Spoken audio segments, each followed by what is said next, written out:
This story is in the public domain. No permission is needed to use public domain works. Thank you for listening. The Tale of Peter Rabbit by Beatrix Potter.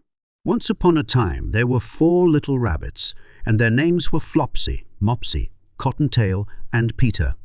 They lived with their mother in a sandbank underneath the root of a very big fir tree. "Now, my dears," said old Mrs. Rabbit one morning, "you may go into the fields or down the lane, but don't go into Mr. McGregor's garden. Your father had an accident there. He was put in a pie by Mrs. McGregor. Now run along, and don't get into mischief.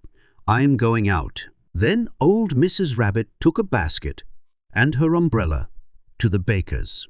She bought a loaf of brown bread and 5 currant buns. Flopsy, Mopsy, and Cottontail, who were good little bunnies, went down the lane to gather blackberries. But Peter, who was very naughty, ran straight away to Mr. McGregor's garden and squeezed under the gate. First he ate some lettuces and some French beans, and then he ate some radishes. And then, feeling rather sick, he went to look for some parsley. But round the end of a cucumber frame, whom should he meet but Mr. McGregor?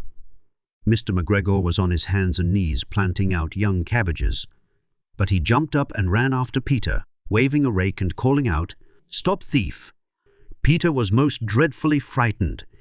He rushed all over the garden, for he had forgotten the way back to the gate. He lost one of his shoes among the cabbages, and the other shoe amongst the potatoes. After losing them, he ran on 4 legs and went faster, so that I think he might have got away altogether if he had not unfortunately run into a gooseberry net and got caught by the large buttons on his jacket.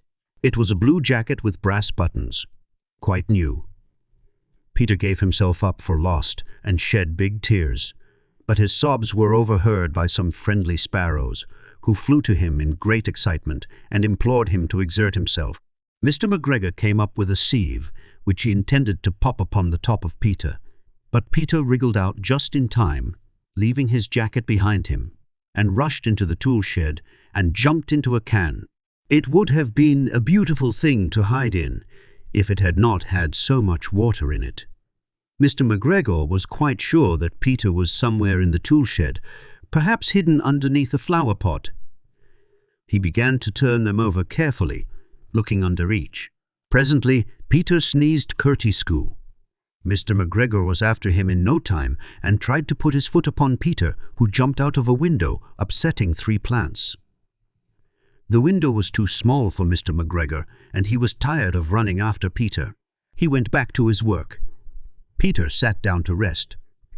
He was out of breath and trembling with fright, and he had not the least idea which way to go. Also, he was very damp with sitting in that can. After a time, he began to wander about, going lippity, lippity, not very fast, and looking all around. He found a door in a wall, but it was locked, and there was no room for a fat little rabbit to squeeze underneath. An old mouse was running in and out over the stone doorstep, carrying peas and beans to her family in the wood. Peter asked her the way to the gate, but she had such a large pea in her mouth that she could not answer. She only shook her head at him. Peter began to cry. Then he tried to find his way straight across the garden, but he became more and more puzzled. Presently, he came to a pond where Mr. McGregor filled his water cans. A white cat was staring at some goldfish. She sat very, very still, but now and then the tip of her tail twitched as if it were alive. Peter thought it best to go away without speaking to her. He had heard about cats from his cousin, little Benjamin Bunny.